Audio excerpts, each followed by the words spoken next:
لہا سبعۃ ابواب، جہنم کے اندر 7 دروازے ہوں گے، لکل باب منہم جزء مقسوم، اور ہر گیٹ کے لوگوں کو بانٹ دیا جائے گا۔ سارے دروازوں سے کون لوگ داخل ہوں گے ان کا بٹوارہ کر دیا جائے گا کہ اس دروازے سے شرابی جائے گا، اس دروازے سے زانی جائے گا، اس دروازے سے بے نمازی جائے گا، اس دروازے سے حرام خور جائے گا۔ 7 دروازے سے جو لوگ داخل ہوں گے، لکل باب منہم جزء مقسوم، ان کا بٹوارہ پہلے سے ہو جائے گا۔ اچھا، جہنم میں جب جہنمی جائیں گے تو ایسا نہیں سنگل سنگل نہیں جائیں گے، وہ گروپ کی شکل میں جائیں گے، پورا گروپ ہوگا۔ بدکار لوگوں کا الگ گروپ ہوگا، بے نمازیوں کا الگ گروپ ہوگا، جھوٹے لوگوں کا الگ گروپ ہوگا، چغل خوروں کا الگ گروپ ہوگا۔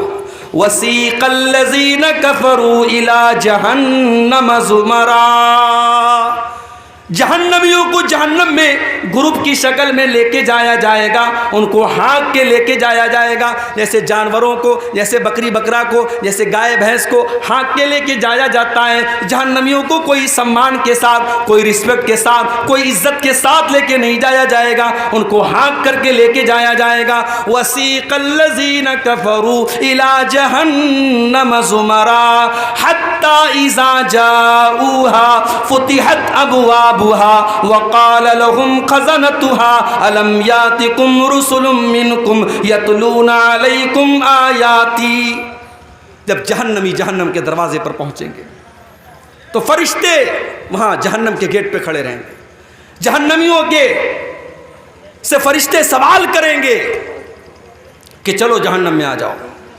پھر وہ سوال کریں گے فرشتے، الم یاتکم رسل منکم یتلون علیکم آیات ربکم، کیا تمہارے پاس اللہ کے پیغمبر نہیں آئے جو تم کو اللہ کی آیتیں پڑھ پڑھ کے سناتے تھے؟ وَيُنذِرُونَكُمْ لِقَاءَ يَوْمِكُمْ هَذَا، اور تمہیں آج کے دن سے ڈرایا کرتے تھے۔ قَالُوا بَلَىٰ وَلَٰكِنْ حَقَّتْ كَلِمَةُ الْعَذَابِ عَلَى الْكَافِرِينَ، لیکن جہنمی کہیں گے کہ نہیں، آئے تھے ہمارے پاس، اللہ کے پیغمبر بھی آئے تھے، اللہ کے رسول بھی آئے تھے، مگر ہم بڑے بد نصیب تھے، ہم نے ان نبیوں کی بات نہیں مانی، ہم نے ان پیغمبروں کی بات نہیں مانی، اور ہم جہنم میں جانے والا عمل کرتے رہے، اس لیے آج ہم جہنم میں آئے۔ اچھا، جہنمی جب جہنم میں جائیں گے تو پیر سے نہیں جائیں گے، چہرے کے بل گھسیٹ کر کے جائیں گے۔ یحشرون علی وجوہہم فی جہنم، وہ جہنم میں اپنے چہروں کے بل گھسیٹ کر کے لے کے جائیں گے۔ جہنمی چہرے کے بل گھسیٹ کے جہنم میں جائیں گے میرے بھائی۔ اچھا، جب جہنم میں پہنچ گئے، اب جہنم میں بھی الگ الگ درجے ہوں گے۔ جہنم بہت گہری ہے، جو جتنا زیادہ گنہگار ہے وہ اتنا اندر ہوگا، جتنا زیادہ، اسی لیے اللہ نے منافقوں کے بارے میں کہا ان المنافقین فی الدرک الاسفل من النار، جو منافق لوگ ہوں گے جو ایمان کا چولا پہن کر کے ایمان والوں کو دھوکہ دیں گے، وہ جہنم کے سب سے نچلے درجے میں ہوں گے۔ تو جہنم کے بہت سارے درجے ہوں گے۔ اچھا، جہنم کتنی گہری ہوگی؟ ایک مرتبہ اللہ کے پیارے نبی صحابہ کے ساتھ بیٹھے تھے، اچانک ایک زوردار آواز آئی۔ آپ نے صحابہ سے پوچھا کہ اے صحابہ، کیا تم جانتے ہو یہ آواز کہاں سے آئی؟ صحابہ نے کہا ہمیں نہیں معلوم، اللہ اور اس کے رسول زیادہ جانتے ہیں۔ آپ نے فرمایا ھذا حجر رمی بہ فی النار منذ 70 خریفا، اے میرے صحابہ، یہ ایک پتھر کے گرنے کی آواز تھی جو 70 سال پہلے جہنم میں گرایا گیا تھا۔ فہو یہوی الآن فہو ینتہی الی قاریہ، 70 سال کے بعد آج وہ پتھر جہنم کی تہ تک پہنچا ہے، جہنم کی گہرائی تک پہنچا ہے۔ جہنم اتنی گہری ہے کہ پتھر کو جہنم کی تہ تک پہنچنے میں 70 سال لگ جاتے ہیں۔ اللہ اکبر۔ دنیا میں آگ لگتی ہے، کیسے لگتی ہے؟ کسی دکان میں آگ لگی، شارٹ سرکٹ سے لگ گئی، کسی گودام میں آگ لگ گئی، پیٹرول سے لگ گئی، ڈیزل سے لگ گئی۔ اس لیے پیٹرول پمپ پر آپ دیکھتے ہیں وہاں لکھا رہتا ہے smoking is not allowed. Petrol pump پر آپ سگریٹ نہیں پی سکتے۔ اسلام کی نظر میں تو سگریٹ کہیں بھی نہیں پی سکتے، لیکن پیٹرول پمپ پر یہ کیوں لکھا رہتا ہے؟ کیونکہ سگریٹ کی ایک چنگاری پورے پیٹرول پمپ کو جلا کے راکھ کر سکتی ہے، کیونکہ پیٹرول خطرناک چیز ہے، اس سے آگ پھیلتی ہے۔ سوال یہ پیدا ہوتا ہے جہنم کی جو آگ ہوگی، اس آگ کا ایندھن کیا ہوگا؟ کیا وہ پیٹرول سے جلے گی؟ کیا وہ ڈیزل سے جلے گی؟ کیا وہ کوئلے سے جلے گی؟ کیا وہ لکڑی سے جلے گی؟ قرآن کریم جواب دیتا ہے یا ایھا الذین آمنوا قوا انفسکم واہلیکم نارا وقودھا الناس والحجارہ، اے ایمان والو اپنے آپ کو اور اپنے بال بچوں کو، اپنے پریوار کو جہنم کی آگ سے بچاؤ جس کا ایندھن انسان اور پتھر ہوں گے، جو انسانوں سے جلے گی، جو پتھروں سے جلے گی۔ علیہا ملائکۃ غلاظ شداد، اور جہنم کے جو داروغہ ہوں گے، جہنم کے جو چوکیدار ہوں گے، وہ انسان نہیں ہوں گے جو رشوت لے لیں، وہ تو فرشتے ہوں گے، اور فرشتے کسی کے ساتھ کوئی رعایت نہیں کریں گے، فرشتے کسی کے ساتھ کوئی سمجھوتا نہیں کریں گے۔ دنیا میں کیا ہوتا ہے؟ انسان جیل میں جاتا ہے، جیلر کو پیسہ دے دیتا ہے، اس کو جیل میں آرام سے ہائی فائی فیسلٹی ملتی ہے۔ کیس چلتا ہے عدالت میں، وکیل اچھا وکیل ہائر کر لیتا ہے، کیس جیت جاتا ہے، بے ایمان ایماندار بن جاتا ہے، چور صحیح بن جاتا ہے، قاتل چھوڑ دیا جاتا ہے، بے قصور گرفتار ہو جاتا ہے۔ یہی تو چل رہا ہے عدالت میں۔ اللہ کی عدالت میں ایسا کچھ نہیں چلے گا، کیونکہ وہاں فرشتوں کے ہاتھ میں کنٹرول ہوگا، اور فرشتے رشوت نہیں لیتے، فرشتے کسی کے ساتھ کوئی مروت نہیں کریں گے، فرشتے اپنی ڈیوٹی نبھاتے ہیں، ان کو جو ڈیوٹی اللہ تعالیٰ دیتا ہے وہ اپنی ڈیوٹی نبھاتے ہیں۔ اچھا، دنیا میں آگ لگتی ہے، دنیا کی آگ میں کوئی جل جاتا ہے، اس کی باڈی کا جو حال ہوتا ہے، کبھی آپ نے کہیں پر کوئی جلنے والا حادثہ ہوا دیکھا ہوگا تو آپ سمجھ سکتے ہیں کتنا خطرناک معاملہ ہوتا ہے۔ ایک انسان اگر جل کے مر جائے تو اس کی ڈیڈ باڈی کو بہت سے کمزور دل کے لوگ تو دیکھ ہی نہیں سکتے، ان کو الٹی ہو جائے گی، اتنی خطرناک شکل بن جاتی ہے۔ یہ دنیا کی آگ کا حال ہے میرے بھائیوں۔ جہنم کی آگ تو دنیا کی آگ سے 70 گنا زیادہ ہوگی۔ اللہ کے پیارے نبی فرماتے ہیں، صحیح مسلم کی روایت ہے، نارکم جزء من 70 جزءا من نار جہنم۔ او لوگو، جہنم کی آگ کے 70 حصے کر دیے جائیں تو ان 70 حصوں میں سے ایک حصہ دنیا میں آیا ہے، ایک حصہ باقی 69 حصہ تو جہنم کی آگ کے اندر ہے۔ اور اللہ کے نبی فرماتے ہیں کہ جہنم اس سے 69 گنا زیادہ خطرناک ہوگی، اور جتنی دنیا کی آگ جلاتی ہے اس سے 70 گنا زیادہ خطرناک جلانے والی آگ جہنم کی ہوگی۔ دنیا میں کوئی انسان جلتا ہے، ایک بار جل گیا مر گیا، کام ختم، لیکن جہنم کی آگ میں بار بار جلایا جائے گا۔ ان الذین کفروا بآیاتنا سوف نصلیہم نارا، جن لوگوں نے ہماری آیتوں کا انکار کیا ہم ان کو جہنم کے اندر ڈالیں گے۔ کلما نضجت جلودہم بدلناہم جلودا غیرہا، جب ایک مرتبہ ان کے جسم کی کھال جل جائے گی، ان کے بدن کا چمڑا جل جائے گا، ہم دوسرا چمڑا ان کے اوپر چڑھا دیں گے، ہم بار بار ان کو جلنے کی تکلیف دیں گے۔ جہنم میں بھوک بھی لگے گی، جہنم میں پیاس بھی لگے گی، تو کھانا کیا ملے گا، پانی کیا ملے گا؟ لیس لہم طعام الا من ضریع، جہنمیوں کو کانٹے دار جھاڑی کھلائی جائے گی۔ لا یسمن ولا یغنی من جوع، وہ کانٹے دار جھاڑی جب اپنے حلق میں ڈالیں گے نہ تو اس سے پیٹ بھرے گا نہ بدن میں طاقت آئے گی، بس ان کو کھلانے کے طور پر وہ کانٹے دار زری نام کی جھاڑی کھلائی جائے گی۔ اور ایک پھل ہے، اس کا نام ہے زقوم۔ یہ زقوم کا پیڑ جو ہے یہ جہنم کے اندر نکلے گا۔ جب اللہ تعالیٰ نے زقوم کا ذکر کیا تو کافروں نے مذاق اڑایا کہ دنیا میں آج تک کبھی ہم نے تو یہ نہیں دیکھا کہ آگ میں سے پیڑ نکلتا ہو، یہ کون سا پیڑ ہے جو جہنم کے اندر سے نکلے گا؟ اللہ نے فرمایا انا جعلناها فتنة للظالمین، ہم نے زقوم کے درخت کو آزمائش بنا دیا، ہم نے فتنہ بنا دیا ظالموں کے لیے۔ انها شجرة تخرج في اصل الجحیم، یہ زقوم کا درخت جہنم کی جڑ میں نکلے گا۔ طلعها كأنه رؤوس الشیاطین، اور اس کا جو پھل ہوگا اتنا خطرناک دیکھنے میں ہوگا جیسے شیطان کا سر ہے، شیطان کے سر کی طرح دیکھنے میں خطرناک۔ اور وہ زقوم کا درخت جہنمیوں کو کھلایا جائے گا. وہ اتنا کڑوا کسیلا ہوگا کہ ان کے پیٹ میں جا کر کے بدہضمی کرے گا. فَمَالِئُونَ مِنْهَا الْبُطُونَ جہنمی اسی زقوم کو کھا کر کے اپنا پیٹ بھریں گے. ثُمَّ إِنَّ لَهُمْ عَلَيْهَا لَشَوْبًا مِّنْ حَمِيمٍ پھر ان کو کھولتا ہوا پانی بھی دیا جائے گا. ایک تو زقوم اپنے آپ میں خود ہی کڑوا ہوگا اور اس کے اوپر سے کھولتا ہوا پانی ان کو پلایا جائے گا. یہ تکلیف، یہ ٹارچر، یہ اذیت جہنمیوں کو دی جائے گی. میرے پیارے ساتھی،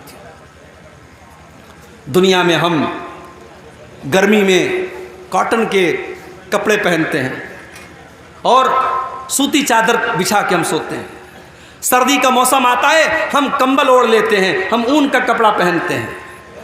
جہنمیوں کو کون سا کپڑا پہنایا جائے گا؟ فَالَّذِينَ كَفَرُوا قُطِّعَتْ لَهُمْ ثِيَابٌ مِّن نَّارٍ جہنمیوں کے لیے آگ کے کپڑے کاٹے جائیں گے، وہ آگ کا کپڑا پہنیں گے. فَالَّذِينَ كَفَرُوا قُطِّعَتْ لَهُم مِّن ثِيَابٍ يُصَبُّ مِّن فَوْقِ رُؤُوسِهِمُ الْحَمِيمُ ان کے سروں کے اوپر سے کھولتا ہوا پانی ڈالا جائے گا.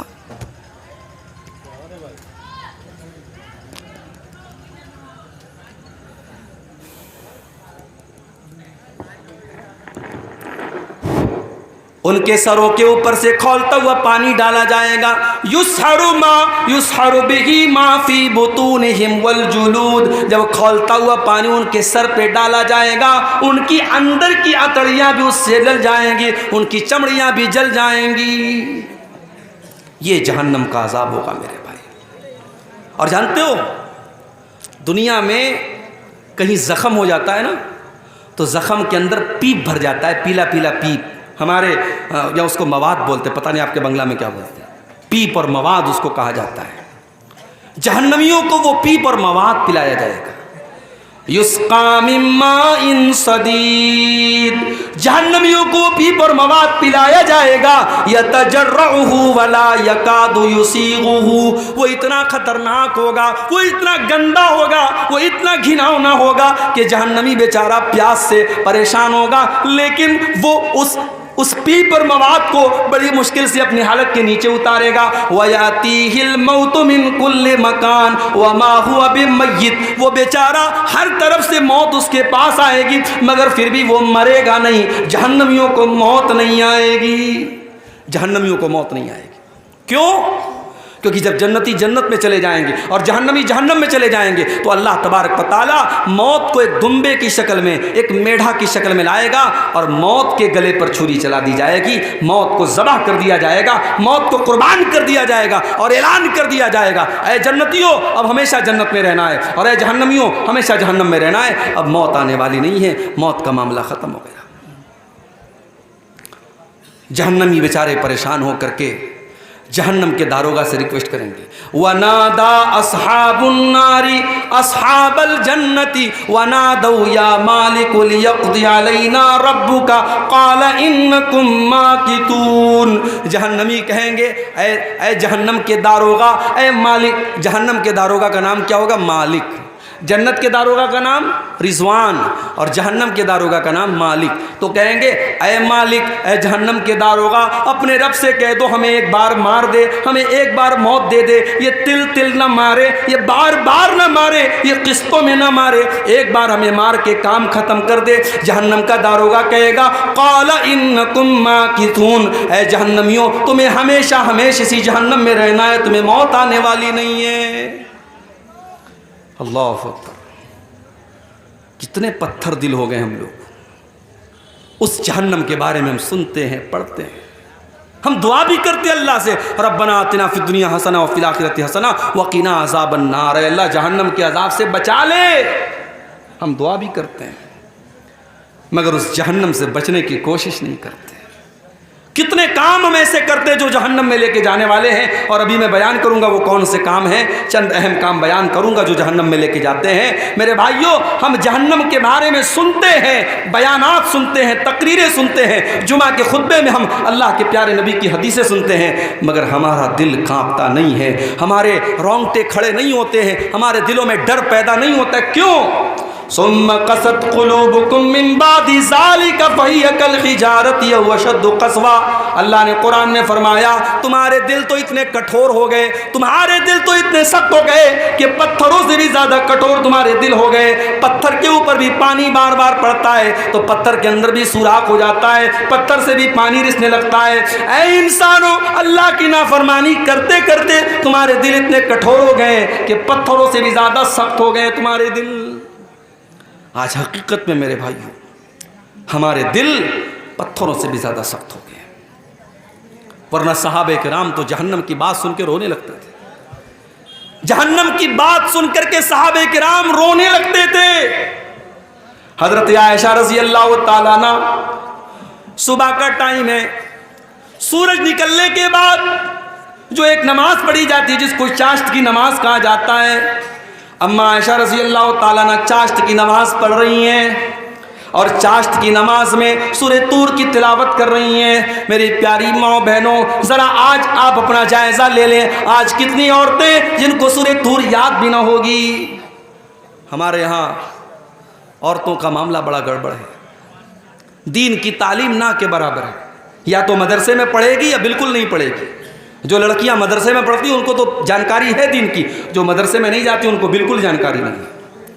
حضرت عائشہ چاشت کی نماز پڑھ رہی ہیں، سورہ طور کی تلاوت کر رہی ہیں، اور سورہ طور کی تلاوت کرتے ہوئے حضرت عائشہ اس آیت پر پہنچتی ہیں، جب جنتی جنت میں جائیں گے تو جنتی اللہ کا شکر ادا کریں گے اور کہیں گے فمن اللہ علینا ووقانا عذاب السموم۔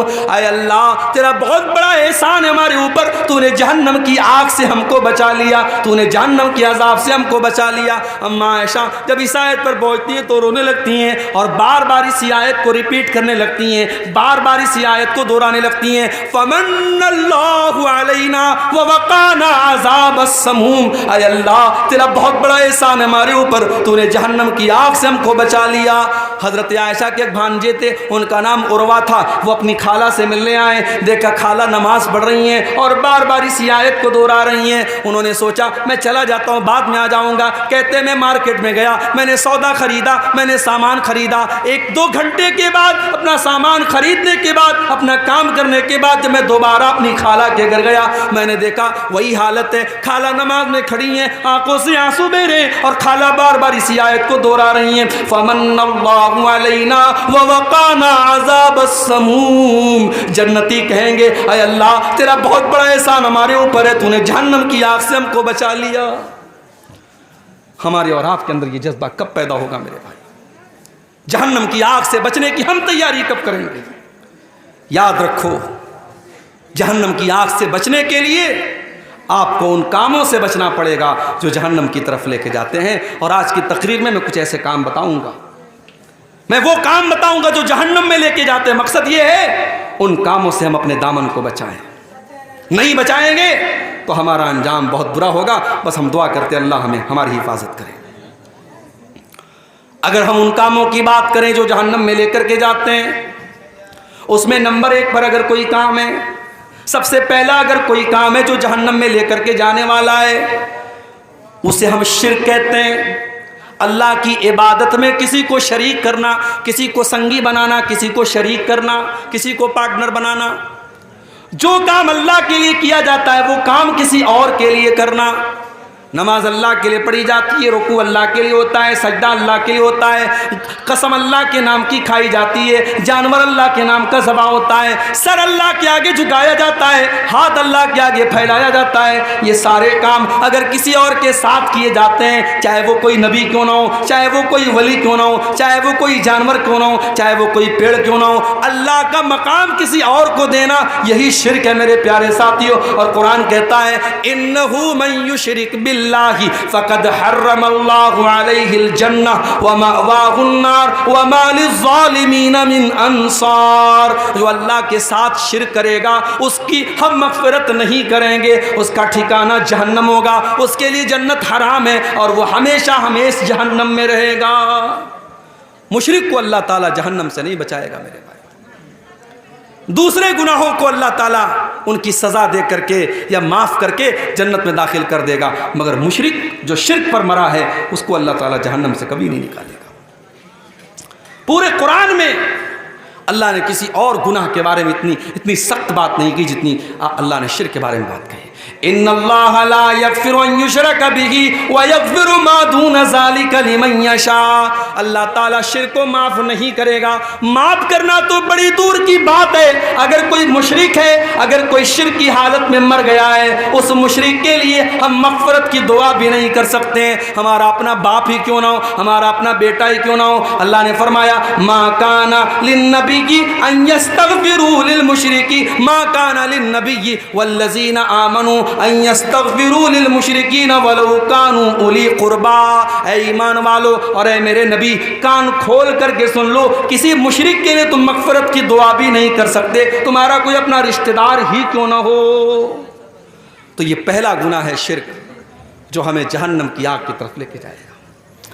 اور آج بڑے افسوس کے ساتھ کہنا پڑتا ہے, ہمارے کتنے مسلمان بھائی ہیں جن کو پٹی پڑھا دی گئی, ساری زندگی وہ شرک کر رہے ہیں, اور نام مسلمان والا ہے, ٹوپی مسلمان والی ہے, گوشت برابر کھا رہے ہیں, اور سمجھ رہے صاحب ہم بہت پکے مسلمان ہیں, جبکہ وہ قدم قدم پہ شرک کر رہے ہیں.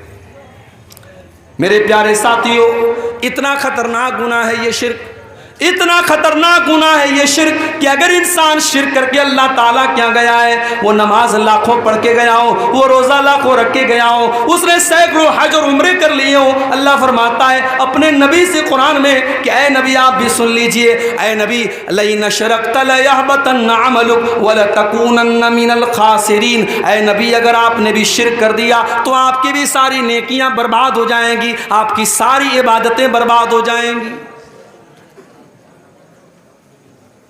سورہ انعام میں اللہ تعالیٰ نے 18 نبیوں کا ذکر کیا, اور 18 نبیوں کا ذکر کرنے کے بعد اللہ نے فرمایا وَلَوْ أَشْرَكُوا لَحَبِطَ عَنْهُمْ مَا كَانُوا يَعْمَلُونَ. اگر ہمارے نبیوں نے بھی, ہمارے پیغمبروں نے بھی شرک کیا ہوتا, ان کی ساری نیکیاں برباد ہو گئی ہوتی. تو یہ پہلا عمل ہے میرے پیارے ساتھیوں جو جہنم میں لے کر کے جانے والا ہے.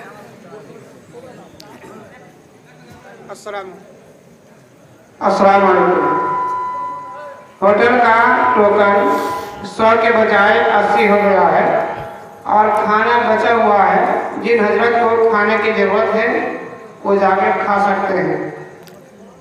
100 کے بجائے 80 ہو گیا ہے, جن حضرت کو کھانے کی ضرورت ہو وہ جا کے کھا سکتے ہیں. دوسرا گناہ جو انسان کو جہنم کی طرف لے کے جاتا ہے, شرک آپ نے سن لیا.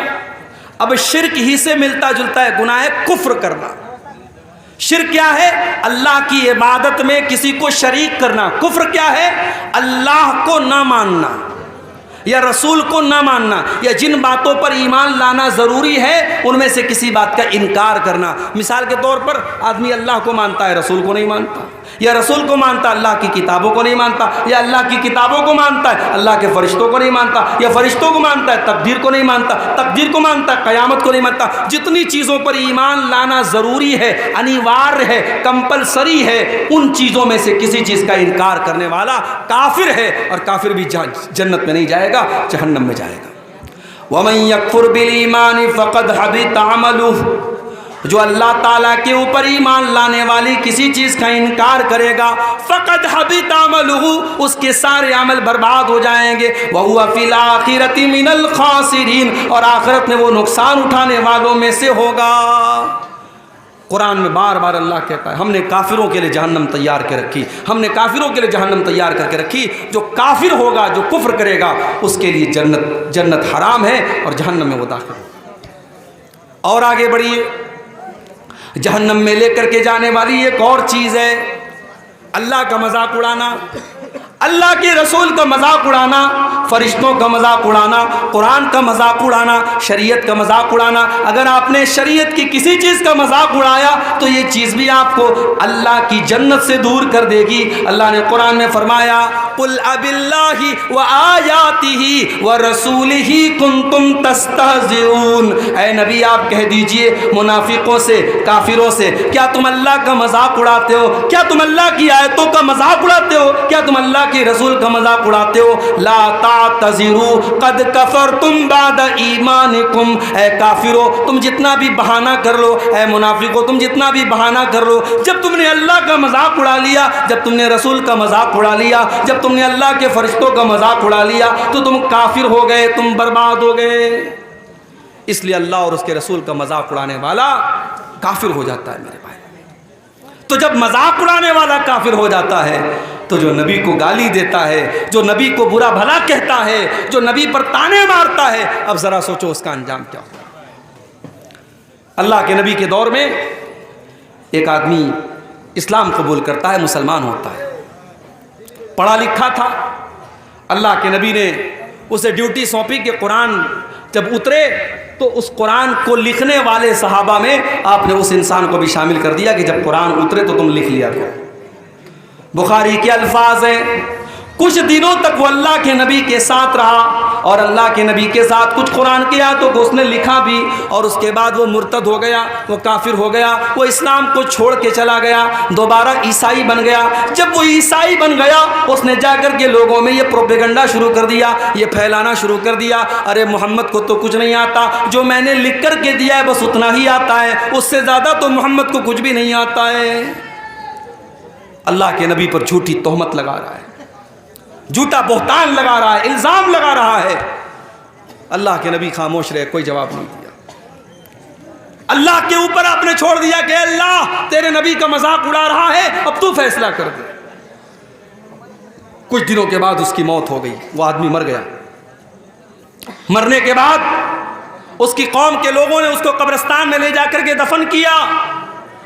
رات کو دفن کیا، اگلے دن کیا دیکھتے ہیں، اس کی لاش قبر کے باہر پڑی ہوئی ہے۔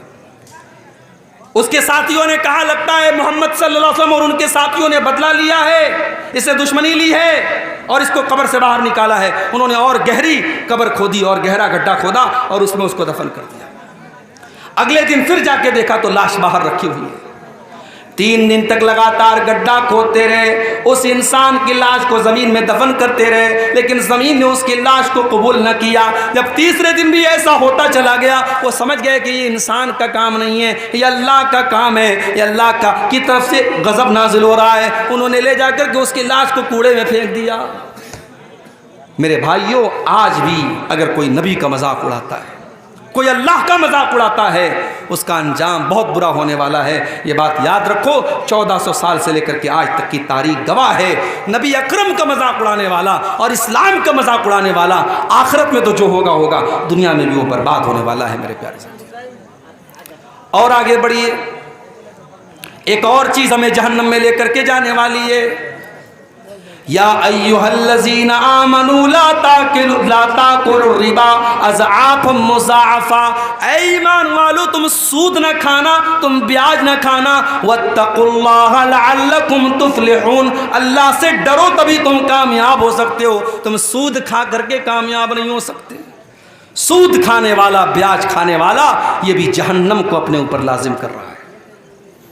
اللہ کے نبی نے صرف سود کھانے والے پر لعنت نہیں کی، آپ نے فرمایا لعن اللہ آکل الربا وموکلہ وکاتبہ وشاہدیہ، اللہ تعالیٰ کی لعنت ہو سود کھانے والے پر، سود کھلانے والے پر، سود لکھنے والے پر، سود کی گواہی دینے والے پر، اور آپ نے فرمایا سب برابر ہیں۔ اسی لیے علماء کہتے ہیں کہ بینک میں کوئی جاب کرنا صحیح نہیں ہے، کیونکہ بینک کا پورا کام سود پر ہوتا ہے۔ بینک میں آپ کوئی بھی کام کریں گے وہ سود میں سپورٹ ہوگا، وہ بیاج میں سپورٹ ہوگا۔ آج بینک میں جاب کرنا تو چھوڑ دیجئے، مسلمان دھڑلے سے سود کھا رہا ہے، سود پر مسلمان اپنے مسلمان بھائی کو قرضہ دے رہا ہے اور بیاج کی رقم دھڑلے سے کھا رہا ہے۔ میرے پیارے ساتھیوں، یہ سود کھانا، اکل الربا، یہ بیاج کھانا، یہ اللہ کے نبی فرماتے ہیں کہ ہلاک کر دینے والے گناہوں میں سے، جہنم میں لے کر کے جانے والے گناہوں میں سے ہے، اور اتنا بڑا گناہ ہے سود کھانا۔ اللہ کے نبی فرماتے ہیں سود کے 70 سے بھی زیادہ درجے ہیں، جن میں سب سے ہلکا درجہ یہ ہے ان یزنی الرجل بأمہ،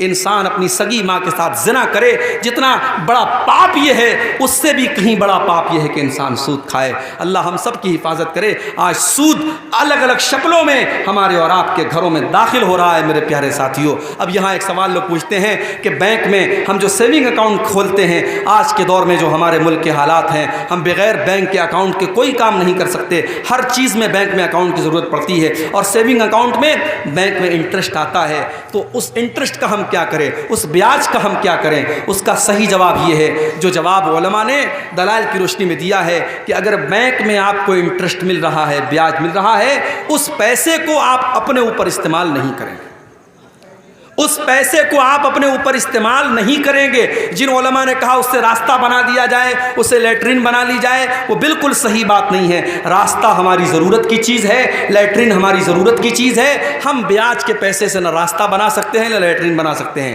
اب اس پیسے کو ہم کیا کریں گے؟ کچھ علماء نے کہا اس کو بینک میں چھوڑ دو، وہ ہمارا پیسہ ہے ہی نہیں۔ ہم نے اگر اپنے اکاؤنٹ میں 1000 روپیہ جمع کیا اور 1000 پر اگر 50 روپیہ بیاج مل رہا ہے، وہ 50 ہمارا ہے ہی نہیں، تو ہم اس کے چکر میں کیوں پڑے؟ جو ہماری مول دھن ہے، جو اصل رقم ہے 1000 روپیہ، وہ ہم لے لیں اور 50 کو چھوڑ دیں۔ لیکن دوسرے علماء نے کہا نہیں، اگر ہم وہ پیسہ اپنے اکاؤنٹ میں چھوڑ دیں گے تو بینک ہمارے پیسے کو اور استعمال کرے گا، اس سے وہ اور انٹرسٹ کمائے گا، اس لیے اس پیسے کو بینک والے کو چھوڑنا مناسب نہیں ہے۔ ہم اس پیسے کو نکالیں گے، اس کا کیلکولیشن کریں گے، اس کا حساب کریں گے، اور اس پیسے کو ہم کسی غریب آدمی کو، کسی ضرورت مند آدمی کو، کسی بیمار کو ہم علاج کے لیے دے دیں گے، کسی ضرورت مند کی ضرورت کے لیے دے دیں گے، اس مقصد کے ساتھ کہ وہ پیسہ استعمال ہو جائے، اور وہ پیسہ ہم اپنے ذاتی استعمال میں نہیں لائیں گے اور نہ اس پر کسی ثواب کی امید رکھیں گے، چونکہ مجبوری ہے، پیسے کو ضائع بھی نہیں کیا جا سکتا، پیسے کو برباد بھی نہیں کیا جا سکتا، تو اس سود کے پیسے کو نکال کر کے ہم کسی غریب وغیرہ کو دے دیں گے۔ اب چاہے وہ غریب مسلمان ہو، غیر مسلم ہو، ہم کسی کو بھی دے سکتے ہیں۔ اب اگر کوئی پوچھتا ہے کہ وہ تو حرام پیسہ ہے، ہم کسی مسلمان غریب کو کیوں دے سکتے ہیں؟ جب آپ نے دے دیا تو اب وہ اس کے لیے حرام نہیں ہے، وہ آپ کے لیے حرام تھا، آپ کو بیاج کے طور پہ مل رہا تھا، آپ نے اس کو مدد کے طور پہ دیا ہے، اس کے لیے بیاج نہیں ہے۔ اس کو ایسے سمجھو جیسے کسی غریب کو آپ نے زکوٰۃ کا پیسہ دیا، اب وہ اس کے لیے زکوٰۃ ہے، مگر اسی زکوٰۃ کے پیسے سے اگر غریب کسی دوسرے مسلمان کو دعوت کھلاتا ہے تو اس دوسرے مسلمان کے لیے وہ کھانا جائز ہے، وہ اس کے لیے زکوٰۃ کی رقم نہیں ہے، زکوٰۃ کی رقم اس غریب کے لیے ہے۔ وہی مسئلہ یہاں پر اپلائی ہوگا، آپ کسی بھی غریب کو وہ بیاج کا پیسہ دے کر کے اپنی جان چھڑا سکتے ہیں۔ اور آگے بڑھیے، جہنم میں لے کر کے جانے والی ایک اور چیز ہے میرے پیارے ساتھی، اور وہ کیا ہے؟ یتیم کا مال کھانا۔ یتیم کا مال کھانے والا بھی جہنم میں جائے گا، کیونکہ یتیم وہ بچہ ہے جس نے اپنے باپ کو کھویا ہے، اور باپ جب دنیا سے چلا گیا، باپ بہت بڑی دیوار ہوتا ہے، باپ بہت بڑا سایہ ہوتا ہے۔ جس بچے کا باپ مر جائے وہ بے سہارا ہو جاتا ہے۔ اس بے سہارا اور اس بے بس بچے کا حق مارنا یہ بڑی گھٹیا حرکت ہے، اور اللہ نے یتیم کا مال کھانے والوں کے بارے میں فرمایا، ان الذین یاکلون اموال الیتامی ظلما انما یاکلون فی بطونہم نارا۔ جو لوگ یتیم کا مال ناجائز طریقے سے کھا جاتے ہیں وہ اپنے پیٹ میں جہنم کی آگ بھر رہے ہیں، اور ان قریب وہ جہنم میں جائیں گے۔ اچھا، یتیم کا مال کھانے والا جہنم میں جائے گا، اور امام صاحب کا مال کھانے والا کہاں جائے؟ 5 ٹائم کی نماز پڑھانے والا مولوی جو دنیا کی سب سے خطرناک ڈیوٹی نبھا رہا ہے، دنیا میں سارا محلہ، سارا گاؤں سویا رہے، مسجد کا امام اگر کسی دن سویا رہ جائے اور فجر میں ٹائم سے نہ پہنچ پائے تو پورا محلہ گریبان پکڑ کے حساب لیتا، مولوی صاحب فجر میں آپ نہیں اٹھے، فجر میں آپ نہیں اٹھے، اور اس کو تنخواہ کتنی دیتے ہو؟ ابھی لیٹسٹ واقعہ ہوا ہے ہمارے اتر پردیش میں، کانپور میں ایک جگہ ہے، اس جگہ کا نام ہے پھپھوند، سنا ہوگا آپ نے، سوشل میڈیا پہ دیکھا ہوگا۔ مولوی صاحب بیچارے نوجوان آدمی، 5000 روپیہ سیلری ان کو مل رہی تھی، پنکھے سے لٹک کر کے انہوں نے جان دے دی، سوسائڈ کر لیا۔ امام صاحب کا کمرہ کھولا گیا تو امام صاحب کی لاش ملتی ہے۔ یہ قوم صرف یتیموں کا مال نہیں کھا رہی ہے، یہ قوم اپنے اماموں اور اپنے مسجدوں کے اماموں اور حافظوں کا بھی خون چوس رہی ہے میرے پیارے ساتھیوں۔ اس قوم کے پاس شادی میں اڑانے کے لیے لاکھوں ہیں، حرام راستوں پہ خرچ کرنے کے لیے کروڑوں ہیں، اور مسجدوں میں ڈھنگ کے امام رکھنے کے لیے اس کے پاس تنخواہ کے پیسے نہیں ہیں۔ جب امام صاحب نماز پڑھاتے ہیں تو یہ قوم کہتی ہے امام صاحب تھوڑا اور اچھی قرأت کیجیے۔ امام تلاش کرتی ہے تو سوچتی ہے کہ امام عبد الرحمن السدیس کا اور امام سعود الشریم کی آواز والا ہم کو امام مل جائے، اور تنخواہ کیا دے گی؟ 5000 روپیہ۔ میرے پیارے ساتھیوں، اگر یتیم کا مال کھانے والا جہنم کی آگ میں جائے گا تو اپنی قوم کے مولویوں اور اماموں اور ٹیچروں کا خون چوسنے والے ابھی کتنے ٹیچر ہیں مدرسوں میں، ان بیچاروں کی تنخواہ 4000 5000 روپیہ ہے، اور وہ 5000 روپیہ تنخواہ بھی ان کو مدرسے کا مینجمنٹ کہتا ہے، مدرسے کے ناظم کہتے ہیں، مدرسے کی کمیٹی کہتی ہے کہ مولوی صاحب آپ کے پیسے کے برابر ہمارے پاس بجٹ میں پیسہ نہیں ہے، آپ جائیے چندہ کر کے لائیے، اسی میں سے آپ اپنی تنخواہ لے لیجئے۔ یعنی مولوی بیچارہ مدرسے میں پڑھائے بھی اور اس کے بعد سیلری جب ملنے کا ٹائم آئے تو وہ چندہ کر کے اپنی سیلری لائے۔ میرے پیارے ساتھیوں، ڈوب مرے ہم، شرم سے ڈوب مرے، چولو بھر پانی میں ڈوب مرے۔ میرے نبی نے کہا تھا مزدور کو اس کا پسینہ سوکھنے کے پہلے اس کی مزدوری دے دو، یا مولوی اور ٹیچر اور معلم مہینہ بھر پڑھاتا ہے اس کے بعد اس کی تنخواہ کا پیسہ ہمارے پاس نہیں ہوتا ہے۔ اور آج حالات یہ ہیں، لاک ڈاؤن کے بعد کتنے مولویوں نے مسجدوں میں پڑھانا بند کر دیا، مدرسوں میں پڑھانا بند کر دیا۔ کیوں؟ مسجد کی کمیٹی نے کہا مولوی صاحب لاک ڈاؤن لگائے، اب ہمارے پاس تنخواہ دینے کے لیے پیسہ نہیں ہے۔ مسجد کے ذمہ داروں نے کہا، مدرسے کے ذمہ داروں نے کہا، وہ مولوی بیچارہ جس نے آج تک کبھی رکشہ نہیں چلایا، جس نے آج تک کبھی ٹالی نہیں چلائی، جس نے آج تک کبھی ٹوٹو نہیں چلایا، اس مولوی کے سارے روزی روٹی کے راستے بند ہو گئے۔ اس نے لاک ڈاؤن میں قرضے لے لے کر اور لوگوں سے بھیک مانگ مانگ کر اپنے بچوں کا پیٹ پالا، اور جب لاک ڈاؤن ختم ہوا اس نے طے کر لیا اب کسی کی غلامی نہیں کرنا ہے، اب مسجد کی امامت نہیں کرنا ہے، اب مدرسے میں ٹیچر نہیں بننا ہے۔ اب آج وہ جا کے بزنس کر رہا ہے اور مزدوری کر رہا ہے، لیکن اس کا کہنا ہے کہ میں یہ غلامی نہیں کروں گا، میں مسجد میں امامت نہیں کراؤں گا۔ آج میرے پاس فون آتا ہے میرے بھائی، کبھی گجرات سے آتا ہے، کبھی ممبئی سے آتا ہے، کبھی دلی سے آتا ہے، شیخ عبد الغفار صاحب کوئی اچھی آواز والا امام بتا دیجئے، کوئی اچھی تقریر کرنے والا جمعہ کا خطیب بتا دیجئے، کوئی اچھا قرآن پڑھانے والا حافظ بنا دیجئے، بتا دیجئے۔ آج ہندوستان میں لاکھوں مدرسے ہیں، ہر سال ہزاروں حافظ اور قاری اور عالم بن کے نکل رہے ہیں، مگر میرے بھائیوں یہ حافظ اور یہ عالم یہ مدرسوں میں نہیں پڑھانا چاہتے، یہ مسجدوں میں امام نہیں بننا چاہتے۔ ان کی زندگی اتنی خراب کر دی گئی، اتنی بیکار کر دی گئی، اور ان کو اتنی کم تنخواہ دی جاتی ہے، اب اس لائن میں کوئی آنا نہیں چاہتا ہے۔ میرے پیارے ساتھیوں، اگر یتیم بے بس ہے، اگر یتیم بے سہارا ہے اور یتیم کا مال کھانے والا، اللہ قرآن میں کہہ رہا ہے کہ اس کے پیٹ میں اس حرام خور کے پیٹ میں جہنم کی آگ بھری جائے گی۔ تو جو ان علماء کا، ان مسجدوں کے اماموں کا اور ان مدرسے کے مولویوں اور حافظوں کا پیسہ کھا جاتے ہیں اور ان کا خون چوستے ہیں، وہ بھی اپنے انجام کے لیے تیار رہیں، ان کا انجام بھی بہت برا ہونے والا ہے۔ اور آگے بڑھیے، ایک اور چیز ہے جو جہنم میں لے کر کے جاتی ہے، وَلَا تَقْرَبُوا الزِّنَا، زنا کے قریب نہ جانا، بدکاری کے قریب نہ جانا۔ تم جب جوان ہو گئے، بالغ ہو گئے، ہم نے شادی کا سسٹم رکھا، ہم نے نکاح کا سسٹم رکھا، تم نے نکاح کیوں نہ کر لیا، تم نے شادی کیوں نہ کر لی، تم نے زنا کیوں کیا، تم نے ناجائز طریقے سے سنبندھ کیوں بنایا، تم نے ناجائز طریقے سے اپنی خواہشات کو پورا کیوں کیا۔ وَلَا تَقْرَبُوا الزِّنَا، زنا کے قریب نہ جانا، إِنَّهُ كَانَ فَاحِشَةً وَسَاءَ سَبِيلًا، یہ زنا کا راستہ بڑا گندا راستہ ہے، بڑا برا راستہ ہے۔ اللہ کے نبی جب فجر کی نماز پڑھاتے تھے، فجر کی نماز پڑھا کے مصلے پر بیٹھے رہتے تھے اور صحابہ سے پوچھتے تھے، صحابہ کیا آج آپ لوگوں نے کوئی خواب دیکھا ہے، کوئی سپنا دیکھا ہے؟ اگر کوئی صحابی کوئی سپنا دیکھتے تھے، کوئی خواب دیکھتے تھے، بیان کرتے تھے، اور کبھی کبھی اللہ کے نبی اپنا بھی خواب بیان کرتے تھے۔ ایک دن آپ نے اپنا خواب بیان کیا، میں سویا ہوا تھا، 2 فرشتے میرے پاس آئے اور مجھے لے کر کے گئے اور بہت ساری چیزیں مجھے دکھائیں۔ جب میں چل رہا تھا ان فرشتوں کے ساتھ تو میں نے دیکھا ایک جگہ ایک تندور بنا ہوا ہے۔ اب پتہ نہیں تندور کو آپ کی بنگلہ زبان میں کیا بولتے ہیں، جو روٹی جہاں بنتی ہے، جس دکان پہ آپ نے دیکھا ہوگا ایک چولہا ٹائپ کی ایک چیز ہوتی ہے جس کے اندر روٹی کو پکاتے ہیں، اس کو تندور بولتے ہیں۔ تو اللہ کے نبی نے کہا کہ میں نے تندور کے جیسی ایک چیز دیکھی فَإِذَا فِيهِ لَغَةٌ وَأَصْوَاتٌ، میں نے دیکھا کہ اس کے اندر سے چلانے کی آواز آ رہی ہے، اس کے اندر سے چیخنے کی آواز آ رہی ہے۔ میں نے فرشتوں سے پوچھا یہ کن لوگوں کی آواز ہے؟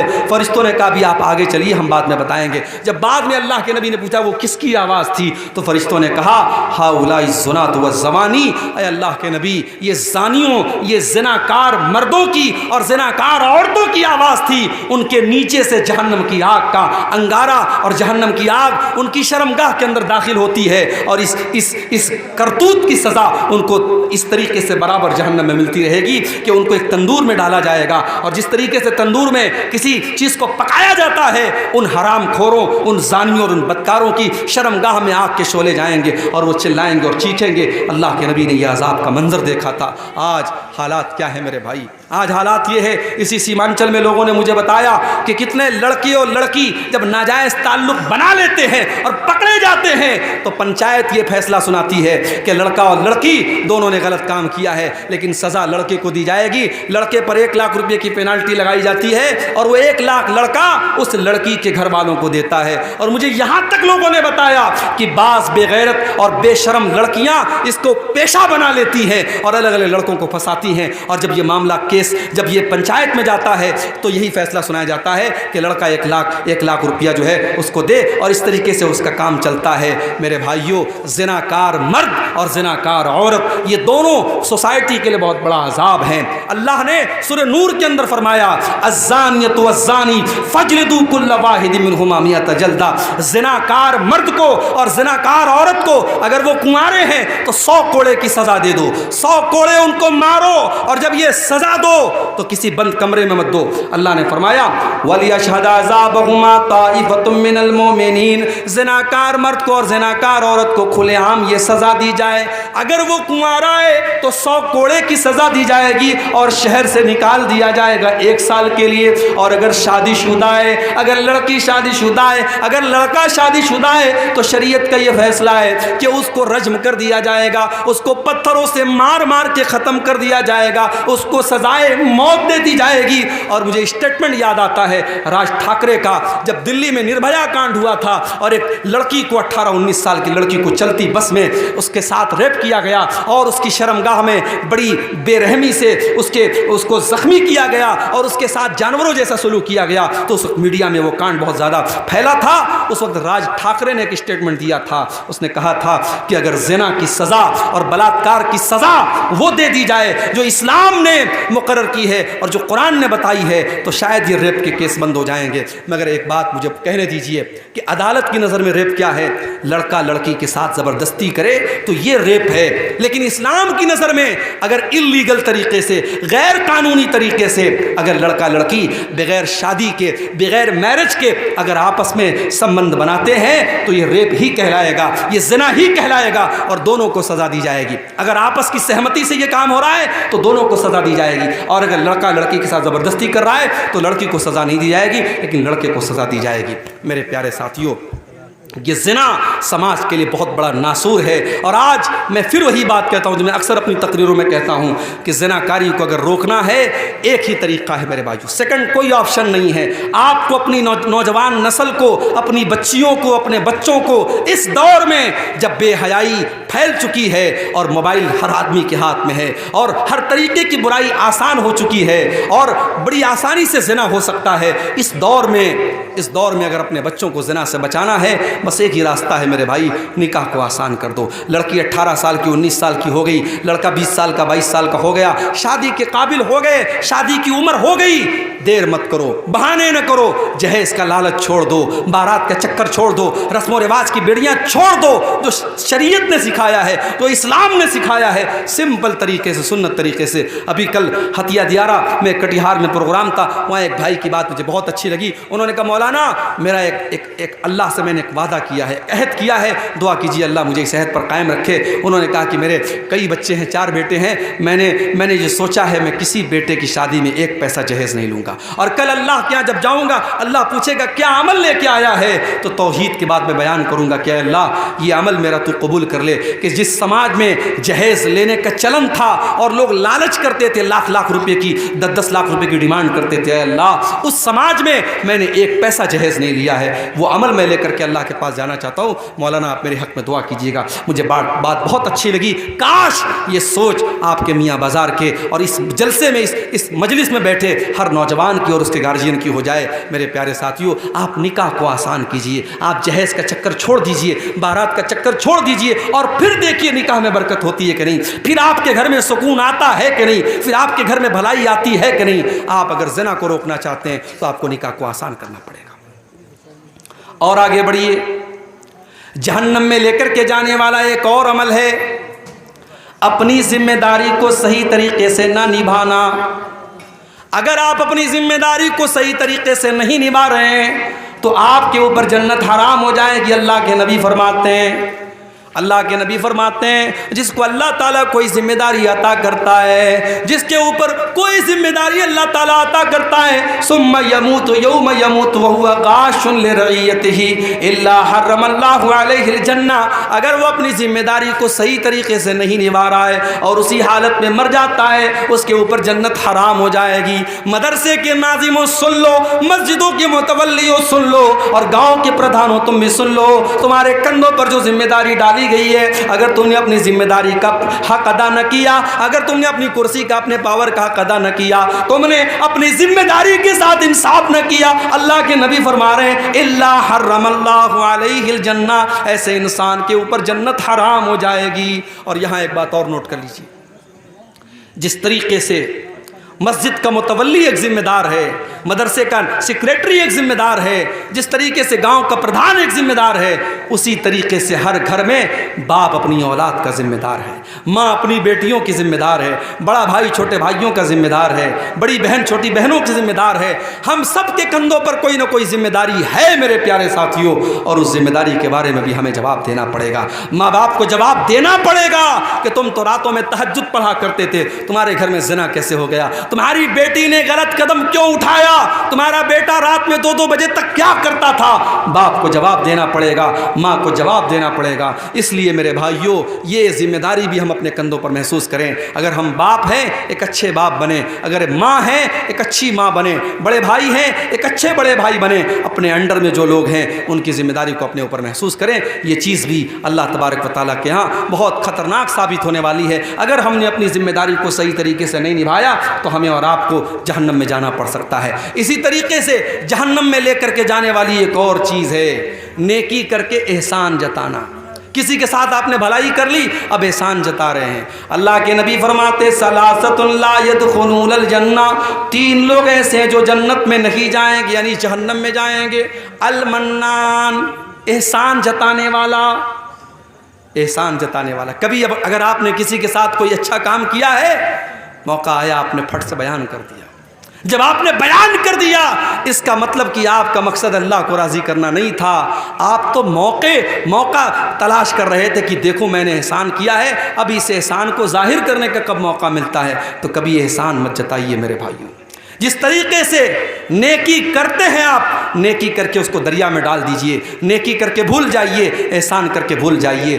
آج بھی بہت سے اللہ کے بندے ہیں، سردی کا موسم آتا ہے، اپنی کار سے جاتے ہیں، 10,000 روپے کا کمبل خریدتے ہیں، اور غریبوں کی بستیوں میں جاتے ہیں، جو غریب بیچارہ رات میں سردی میں ٹھٹھرا لیٹا ہوا ہے، دھیرے سے جاتے ہیں، اس کو کمبل اڑا دیتے ہیں۔ کوئی کیمرہ نہیں ہے، کوئی میڈیا کوریج نہیں ہے، کوئی یوٹیوبر نہیں ہے، رات کا اندھیرا ہے، اللہ دیکھ رہا ہے، اور اس غریب کو بھی نہیں پتا کون سے سیٹھ جی آئے تھے، کون سے حاجی صاحب آئے تھے، حاجی صاحب اترے، سیٹھ جی اترے، اس غریب کو کمبل اڑا کے آگے بڑھ گئے۔ یہ نیکی میرے بھائیو اللہ کے کام دے گی۔ نیکی کرو، دریا میں ڈال دو۔ یہ دور بڑا عجیب دور ہے میرے بھائی، یہ دور بڑا عجیب دور ہے۔ وہ دور ختم ہو گیا جب نیکی کر کے لوگ دریا میں ڈال دیتے تھے. اب لوگ نیکی کر کے یوٹیوب پر ڈالتے ہیں, اب لوگ نیکی کر کے فیس بک پر ڈالتے ہیں, اب نیکی کا پرچار کیا جاتا ہے. اب ایک ہی ہینڈ پمپ پر 10 بار پینٹ ہوتا ہے, ایک بار گرین ہوتا ہے, ایک بار بلو ہوتا ہے, ایک بار ریڈ ہوتا ہے. ایک ہینڈ پمپ پر 10 بار پینٹ کرا کے 10 ہینڈ پمپ کا پیسہ لیا جاتا ہے. یہ بے ایمانی اور یہ چوری اور یہ حرام خوری بھی آپ کے بہار اور جھارکھنڈ میں ہو رہی ہے مشروعات کے نام پر.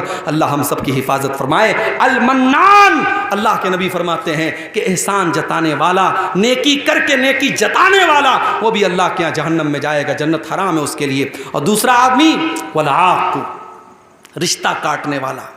رشتہ کاٹنے والا, بھائی نے بھائی سے رشتہ کاٹ لیا, بھائی نے بہن سے رشتہ کاٹ لیا, بیٹے نے باپ سے رشتہ کاٹ لیا. ارے تو کون ہوتا ہے رشتہ کاٹنے والا؟ یہ رشتہ تیرا بنایا ہوا نہیں, یہ رشتہ رب کا بنایا ہوا ہے, یہ رشتہ اللہ کا بنایا ہوا ہے. اللہ نے تجھے کسی کا بھائی بنایا, اللہ نے کسی کا بھتیجا بنایا, اللہ نے کسی کا پوتا بنایا, اللہ نے کسی کا بیٹا بنایا. جب رشتے اللہ نے بنائے ہیں, رشتوں کو توڑنے والے تم کون ہوتے ہو؟ لا يدخل الجنت قاطعون, اللہ کے نبی کہتے ہیں رشتہ کاٹنے والا جنت میں نہیں جائے گا. میرے پیارے ساتھیوں, العاق کو اللہ کے نبی اس حدیث میں کہہ رہے ہیں رشتہ کاٹنے والا. اور جب رشتے کے کاٹنے کی بات آئی تو ایک بات اور سن لو, دوسرے رشتوں میں اگر آپ نے گڑبڑی کی تو کچھ تو معافی کی گنجائش ہے, لیکن اگر ماں باپ کے ساتھ گڑبڑی کی, جس ماں نے جنم دیا, جس باپ نے انگلی پکڑ کے چلنا سکھایا, جس ماں نے خون جگر پلا کے تجھے جوان کیا, اور جس باپ نے خون پسینہ ایک کر کے تجھے کسی قابل بنایا, اگر اس ماں کے ساتھ تو نے بدتمیزی کی, اس باپ کے ساتھ تو نے اگر بدتمیزی کی, اس ماں سے رشتہ تو نے توڑ دیا, اس باپ سے رشتہ توڑ لیا, تو اللہ کے نبی فرماتے ہیں 2 گناہوں کو اللہ تعالیٰ معاف نہیں کرے گا.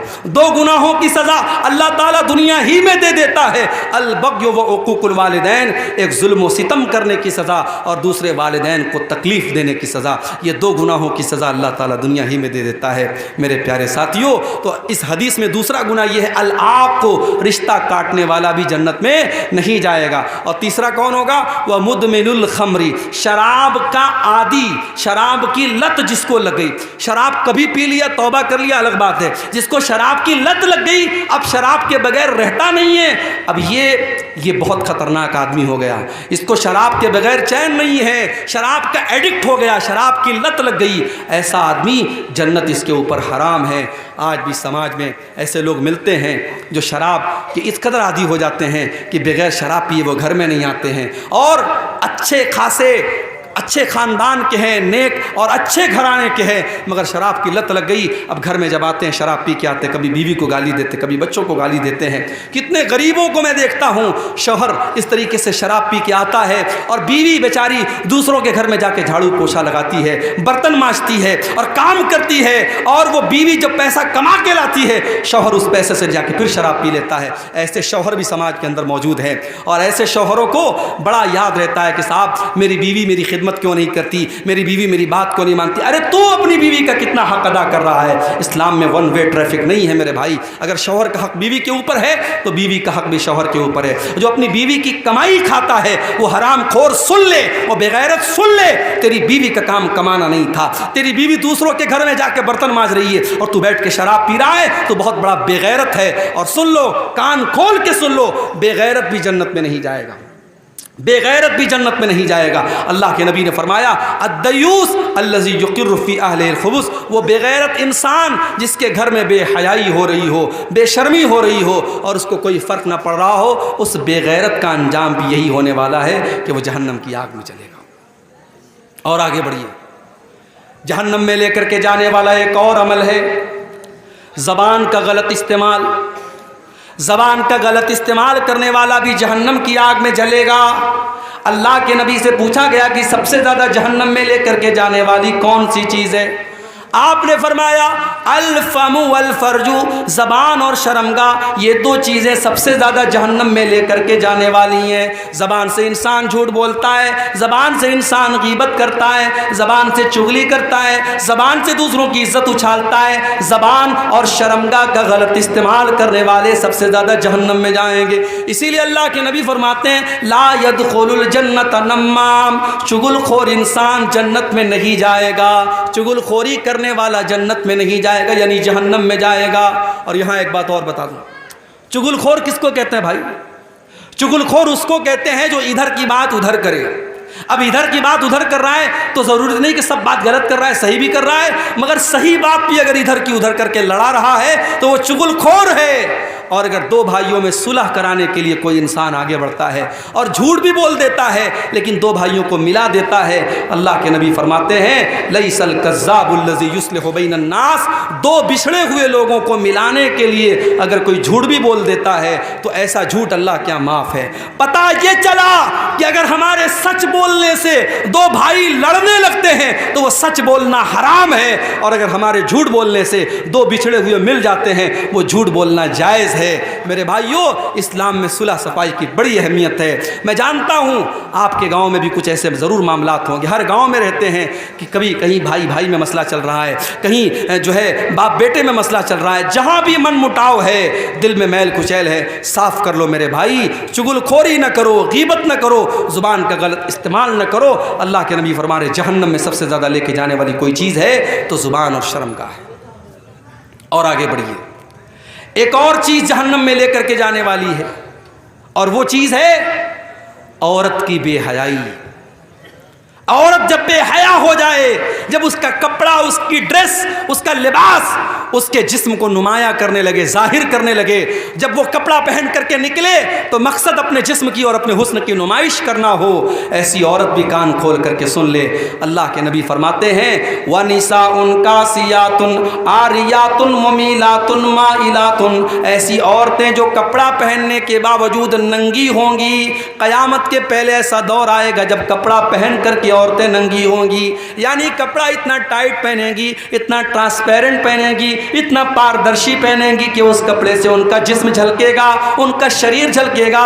ایسی بے حیا عورتیں اللہ کے نبی فرماتے ہیں رؤوسہن کاسنمۃ البخت المائلہ، ان کے سر کے اوپر جو ان کے بالوں کا جوڑا ہوگا، جو ہیئر اسٹائل ہوگا، وہ دیکھنے میں بختی اونٹ کے کوہان کی طرح ہوگا۔ اسی لیے علماء کہتے ہیں کہ عورت کو ایسا جوڑا نہیں باندھنا چاہیے جو اونٹ کے کوہان کی طرح ابھرا ہوا ہو، اسے نارمل اپنا ہیئر اسٹائل رکھنا چاہیے۔ اللہ کے نبی بے حیا عورتوں کی پہچان بتا رہے ہیں رؤوسہن کاسنمۃ البخت المائلہ، ایسی عورتیں جو اپنے سر کے اوپر بختی اونٹ کے کوہان کی طرح جوڑا باندھیں گی، لا يدخلن الجنہ، ایسی عورتیں جنت کی خوشبو نہیں پائیں گی، اور جنت کی خوشبو پانا تو بڑی دور کی بات ہے۔ ولا یجدن ریحھا، ایسی عورتیں جہنم کی آگ میں جائیں گی اور جنت کی خوشبو بھی ان کو محسوس نہیں ہوگی۔ اسی طریقے سے تکبر کرنا، گھمنڈ کرنا، چاہے پیسے کا گھمنڈ ہو، چاہے عہدے کا گھمنڈ ہو، چاہے اپنے سماج میں اسٹیٹس کا گھمنڈ ہو، تکبر بھی انسان کو جہنم میں لے کر کے جاتا ہے۔ اللہ کے نبی فرماتے ہیں الا اخبرکم باصحاب النار، کیا میں تم کو جہنمی لوگوں کے بارے میں نہ بتا دوں؟ صحابہ نے کہا اللہ کے نبی ضرور بتائیے۔ آپ نے فرمایا کل عتل جواز مستکبر، ہر وہ آدمی جو اکھڑ ہو، ہر وہ آدمی جو بخیل ہو، اور ہر وہ آدمی جو گھمنڈی ہو، اکھڑ اور بخیل ہونے کے ساتھ ساتھ جو گھمنڈی بھی ہے، تکبر بھی کر رہا ہے، وہ انسان جہنم میں جائے گا۔ اور اللہ کے نبی ایک دوسری حدیث میں فرماتے ہیں لا يدخل الجنۃ من کان فی قلبہ مثقال ذرۃ من کبر، جس کے دل میں ذرہ برابر بھی اگر تکبر ہے، گھمنڈ ہے، وہ انسان جنت میں نہیں جائے گا۔ بہت خطرناک معاملہ ہے میرے بھائی، بہت خطرناک معاملہ ہے۔ تکبر سے بہت کم لوگ بچ پاتے ہیں، ہم اور آپ کی اللہ حفاظت کرے۔ تکبر اتنی خطرناک چیز ہے، ذرہ برابر اگر تکبر ہمارے اور آپ کے سینے میں ہے تو جنت حرام ہو جائے گی۔ اسی طریقے سے اور آگے بڑھیے، جہنم میں لے کر کے جانے والا ایک اور عمل ہے، اور وہ کسی بوڑھے انسان کا اپنے سر کے اور داڑھی کے بال میں کالا خضاب لگانا۔ عمر ہے 50 سال مگر دکھنا چاہتا ہے یہ 30 سال کا۔ ارے جب تیری عمر 50 سال کی ہوگی تو شرم کس بات کی؟ تو بال کو جتنا بھی کالا کر لے، داڑھی کو جتنا بھی کالا کر لے، تو اپنے بدن کی سلوٹوں کو کیسے مٹائے گا؟ تو اپنے بدن کے ریشوں کو کیسے مٹائے گا؟ تیرے بدن کی جھریاں بتائیں گی تو 50 سال کا ہو چکا ہے، کتنے دن تک تو دھوکہ دے گا؟ اور جو جتنا بھی بہترین ہیئر ڈائی لگا لے اور کلر لگا لے، ایک ہفتے کے بعد، 2 ہفتے کے بعد وہ کالا کلر اترنے ہی والا ہے۔ اللہ کے نبی فرماتے ہیں یکون فی آخر الزمان، آخری زمانے میں ایسے لوگ آئیں گے یخضبون بالسواد، جو کالے رنگ کا خضاب لگائیں گے، کالے رنگ کی مہندی لگائیں گے، کحواسل الحمام، جیسے کبوتر کے سینے کے پاس کا حصہ کالا ہوتا ہے اور باقی حصہ سفید ہوتا ہے، تو وہ اپنی سفید داڑھی اور سفید بال کو کالا کریں گے۔ اللہ کے نبی فرماتے ہیں لا یریحون رائحۃ الجنہ، ایسے لوگ جنت کی خوشبو بھی نہیں پا سکتے۔ فاما من اوتی کتابہ بیمینہ، قرآن کا 29واں پارہ اٹھائیے، اللہ فرماتا ہے جس کا نام اعمال اس کے داہنے ہاتھ میں دیا جائے گا، اس کے رائٹ ہینڈ میں دیا جائے گا۔ فیقول ہاؤم اقرؤوا کتابیہ، وہ کہے گا اے لوگو یہ دیکھو یہ ہے میری کتاب، یہ ہے میرا نام اعمال، یہ ہے میری زندگی بھر کا کچا چٹھا۔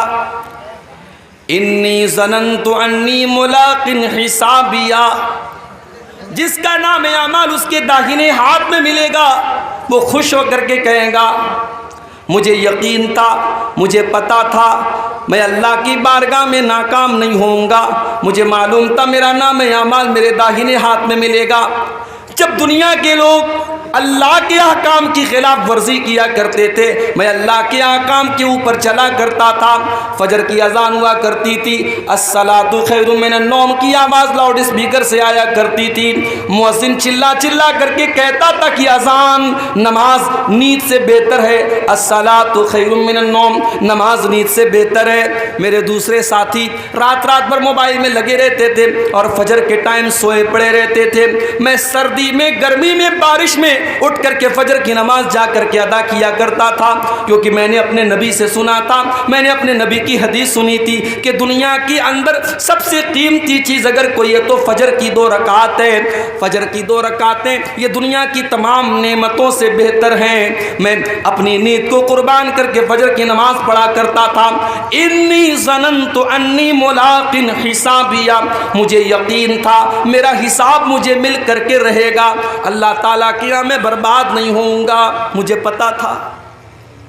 وہاں پہ عورتیں بھی آئیں گی، اللہ کی بارگاہ میں ایسی عورتیں بھی آئیں گی جنہوں نے سماج میں تانے سن لیے، ان کے ماں باپ نے بھی ان کو برا بھلا کہا، ان کے گھروں میں، ان کے خاندان میں ان کو برا بھلا کہا گیا، مگر وہ کبھی بغیر پردے کے باہر نہ نکلیں، کبھی اپنے جسم کی نمائش نہیں کی۔ جب ساری دنیا بے حیائی اور بے پردگی میں پڑی ہوئی تھی، اس مسلمان لڑکی نے اپنے پردے سے، اپنی شرم و حیا سے کوئی کمپرومائز نہ کیا۔ وہ بھی کل اللہ کی بارگاہ میں کہے گی انی ظننت انی ملاق حسابیہ، اے اللہ مجھے پتا تھا، مجھے یقین تھا میری محنت کامیاب ہو جائے گی، مجھے پتا تھا۔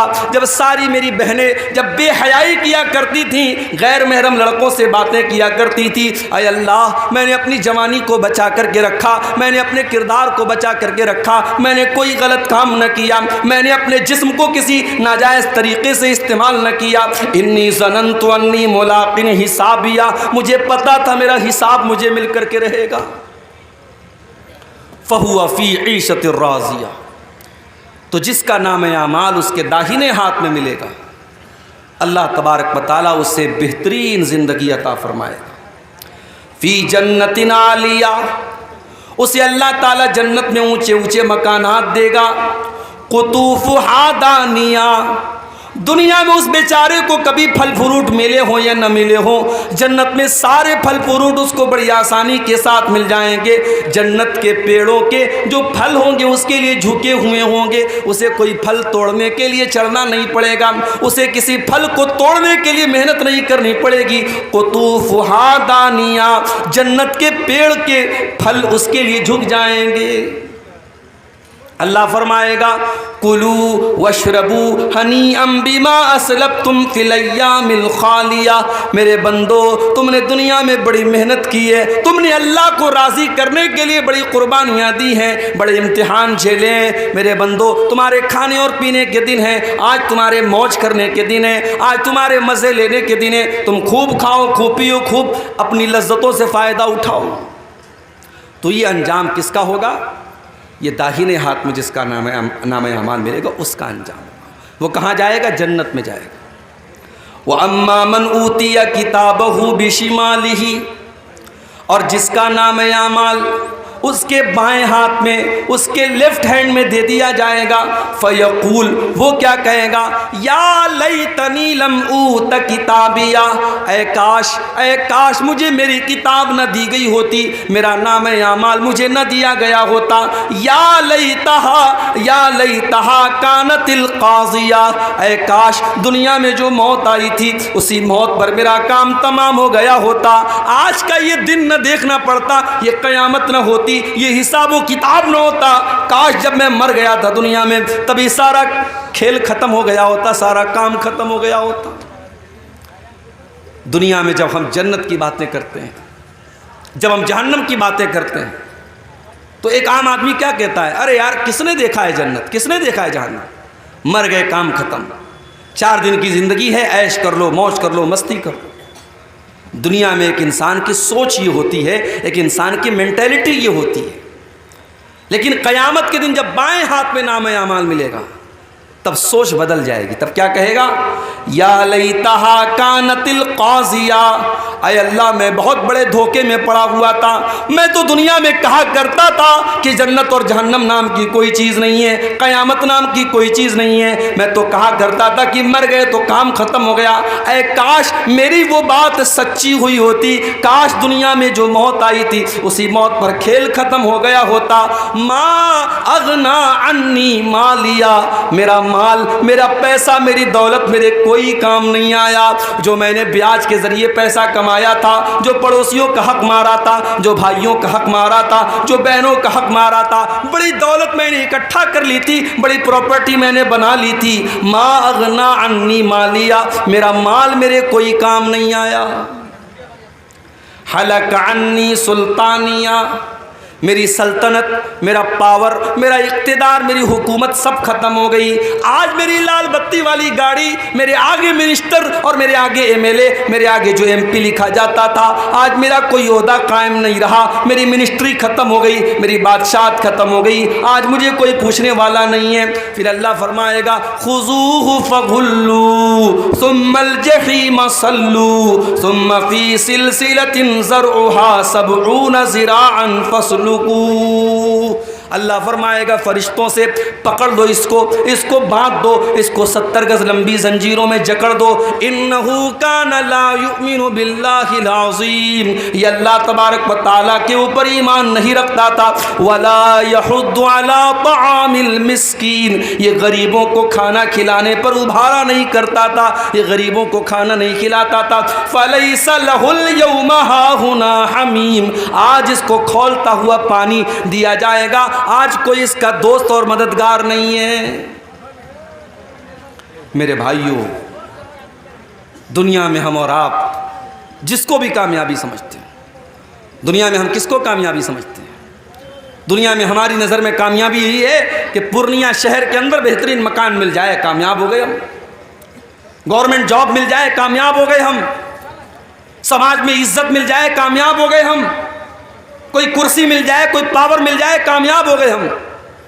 مگر حقیقت میں اگر آپ قرآن کا مطالعہ کریں گے اور اللہ سے آپ سوال کریں گے کہ اے اللہ تیری نظر میں کامیابی کیا ہے، تو اللہ کا جواب آئے گا فَمَنْ زُحْزِحَ عَنِ النَّارِ وَأُدْخِلَ الْجَنَّةَ فَقَدْ فَازَ، جس کو جہنم سے بچا لیا گیا، جس کو جنت میں ڈال دیا گیا، وہی کامیاب ہے. وَمَا الْحَيَاةُ الدُّنْيَا إِلَّا مَتَاعُ الْغُرُورِ، اور جس دنیا کے چکر میں پڑ کر کے تم اپنے اللہ کو بھول کے بیٹھے ہو، اس دنیا کی اوقات نہیں ہے، اس دنیا کی حیثیت نہیں ہے کہ وہ دنیا تمہارے کام آئے. وَمَا الْحَيَاةُ الدُّنْيَا إِلَّا مَتَاعُ الْغُرُورِ، وہ دنیا تو دھوکے کا سامان ہے، بہت بڑی دھوکے باز ہے.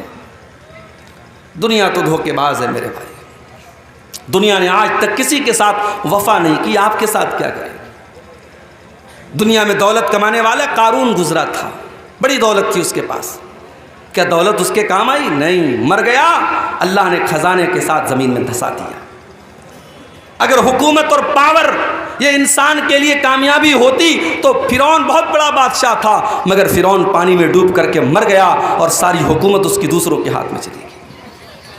اگر دنیا میں جسمانی طاقت اور اپنی باڈی اور اپنے جسم کے اوپر غرور کرنے والوں کو یہ لگتا ہے کہ میں بہت بڑا باڈی بلڈر ہوں، میں بڑا مضبوط جسم کا مالک ہوں اور 100 کلو میرا وزن ہے اور اس لیے میں کامیاب ہوں، تو سن لو، قوم عاد ایک قوم گزری تھی، قوم سمود ایک قوم گزری تھی، وہ بھی بڑے باڈی بلڈر تھے، وہ بھی بڑے طاقتور تھے، بڑے لمبے لمبے تھے، وہ پہاڑوں کو کاٹ کاٹ کر کے مکان بناتے تھے، اللہ نے زمین میں پٹک پٹک کے مار دیا، ایسی ہوا چلائی اللہ نے، ان کی لاشیں زمین پر بچھ گئیں، ان کے سر الگ ہو گئے، ان کے دھڑ الگ ہو گئے، اور کھجور کے سڑے ہوئے تنے کی طرح ان کی ڈیڈ باڈی زمین پر پڑی رہ گئی۔ میرے پیارے ساتھیوں، نہ جسم اور نہ مال، نہ دولت، نہ شہرت، یہ تمام چیزیں کامیابی کی ضمانت نہیں ہیں۔ کامیابی کیا ہے؟ جس کے بارے میں اللہ فیصلہ کر دے کہ اسے جہنم سے بچا لیا گیا اور اسے جنت میں داخل کر دیا گیا، کامیاب وہی انسان ہے میرے بھائی۔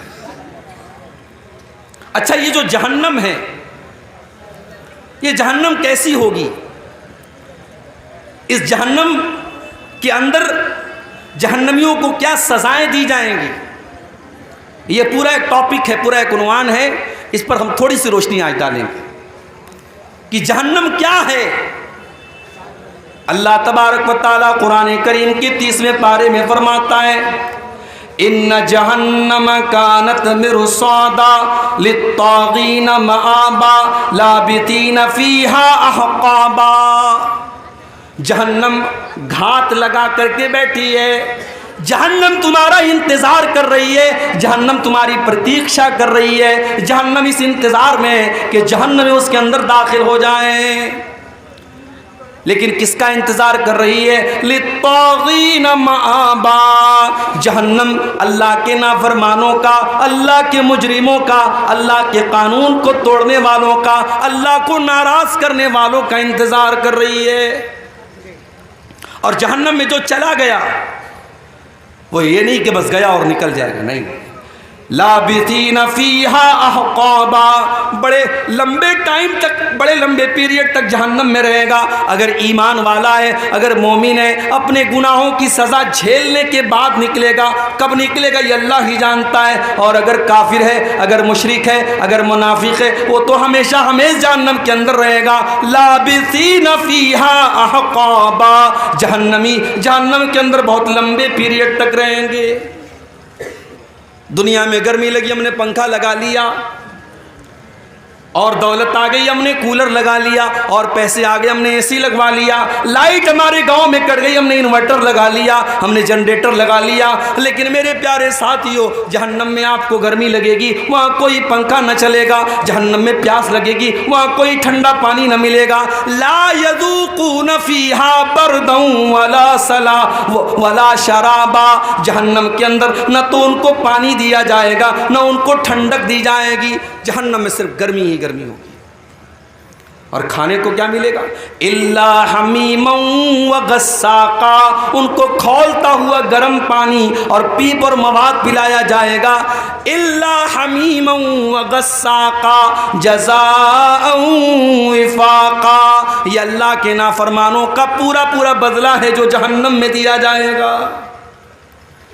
آپ لوگ جلسہ کرتے ہیں تو جلسے کا ایک آج کل فیشن چلا ہے، گیٹ بنواتے ہیں۔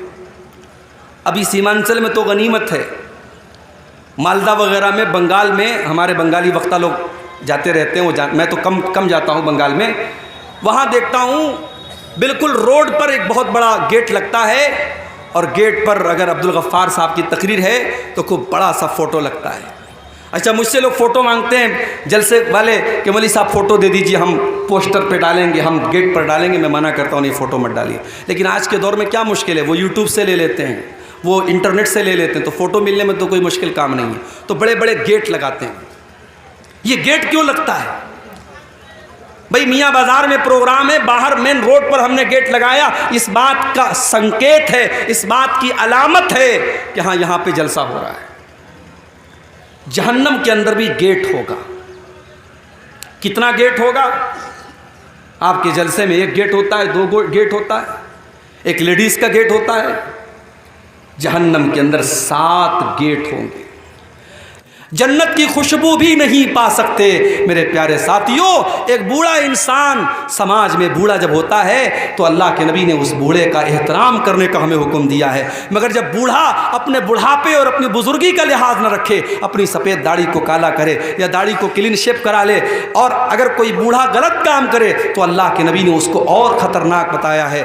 آپ نے فرمایا 3 لوگ اتنے بڑے بد نصیب ہوں گے کہ قیامت کے دن اللہ تعالیٰ ان کی طرف دیکھے گا بھی نہیں۔ ان 3 بد نصیبوں میں ایک وہ انسان بھی ہوگا وہ شیخ زان، جو بوڑھا ہونے کے بعد بھی بدکاری کرتا ہے۔ جوان اگر زنا کرتا ہے، جوان اگر بدکاری کرتا ہے تو اللہ تعالیٰ کے یہاں اس کو سزا ملے گی، مگر اللہ تعالیٰ کے یہاں سزا میں کچھ تخفیف ہو سکتی ہے۔ وہ نوجوان کہہ سکتا ہے کہ اللہ میں نے جوانی کے جذبات میں اور جوش میں آ کر کے یہ کام کر دیا، مگر جب انسان 70 سال کا 80 سال کا بوڑھا ہو گیا، جوانی کے جذبات مر گئے، ختم ہو گئے، اس عمر میں اگر اس نے یہ غلط کام کیا ہے، اب اللہ کے یہاں یہ بہت بڑا گناہ ہے، یہ معافی کے لائق گناہ نہیں ہے، اللہ تعالیٰ ایسے آدمی کی طرف دیکھے گا بھی نہیں۔ تو میرے بھائیوں، جو بوڑھے اپنی سفید داڑھیوں کو کالے خضاب سے ڈائی کرتے ہیں، وہ کان کھول کر کے سن لیں، لا یریحون رائحۃ الجنہ، ایسے لوگ جنت کی خوشبو نہیں پا سکتے۔ اب ایک دو باتیں بیان کر کے اور بات ختم کرتا ہوں۔ حرام کمائی کھانے والا بھی جہنم میں جائے گا، حرام کمائی بھی انسان کو جہنم میں لے کر کے جاتی ہے۔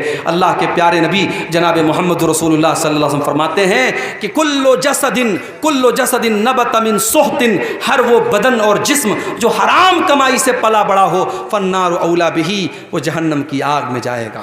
ابھی کرکٹ کا ورلڈ کپ چل رہا ہے، میرے پاس موبائل پہ بھی میسج آ رہا ہے، ڈریم 1 ڈریم 11 ڈاؤن لوڈ کیجیے، 1 کروڑ روپیہ کمائی ہے۔ 1 کروڑ کا نام سن کے کون اچھل نہیں جائے گا بھائی؟ 1 کروڑ کس کو پسند نہیں ہے؟ اب نوجوان کیا کرتا ہے؟ ایپ کو ڈاؤن لوڈ کرتا ہے۔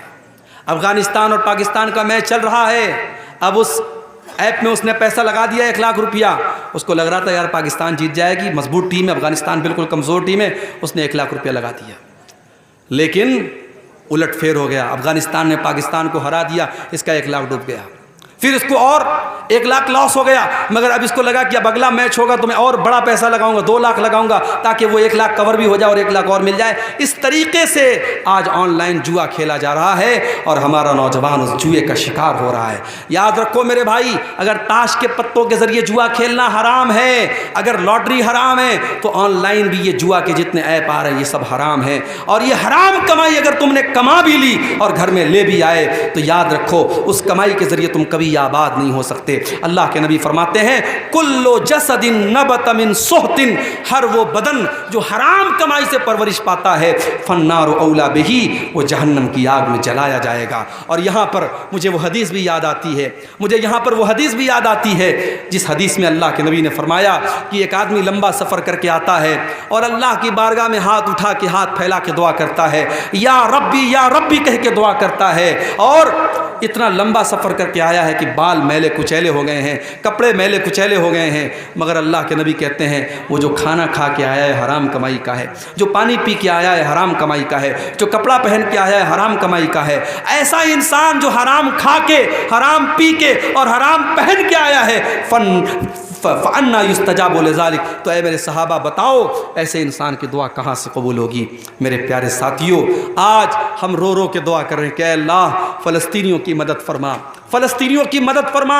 چھوٹے چھوٹے بچوں کی لاشوں کی فوٹو آ رہے ہیں، ہمیں دیکھ کر کے تکلیف ہو رہی ہے، ہم دعا کر رہے ہیں مگر اللہ کی طرف سے کوئی مدد نہیں آ رہی۔ کیوں؟ کیونکہ آج ہمارا ٹارگٹ پیسہ کمانا ہے، حلال کی پرواہ نہیں، حرام کی پرواہ نہیں، ہمارا ایک ہی ٹارگٹ ہے، پیسہ کمانا ہے، جس طریقے سے بھی پیسہ آئے ہمیں کمانا ہے۔ اللہ کے نبی فرماتے ہیں یاتی علی الناس زمان، قیامت کے پہلے وہ دور بھی آئے گا، لا یبال المرء من این اخذ المال، انسان پرواہ نہیں کرے گا کہ مال حلال طریقے سے کما رہا ہے یا حرام طریقے سے کما رہا ہے۔ اسی طریقے سے میرے بھائیوں، جہنم میں لے کر کے جانے والی ایک اور چیز ہے، اور وہ ہے اپنے مسلمان بھائی کا حق مارنا۔ اللہ کے نبی نے فرمایا من اقتطع حق امرئ مسلم، جس نے کسی مسلمان کا حق مارا، وہ کان کھول کر کے سن لے، اس نے جہنم کا ایک ٹکڑا خرید لیا، اس نے جہنم کا ایک ٹکڑا لے لیا۔ اور اللہ کے نبی ایک دوسری حدیث میں فرماتے ہیں میں ایک انسان ہوں، مجھ سے غلطی ہو سکتی ہے، میرے پاس زمین و جائیداد کا لوگ کیس لے کے آتے ہیں، ایسا ہو سکتا ہے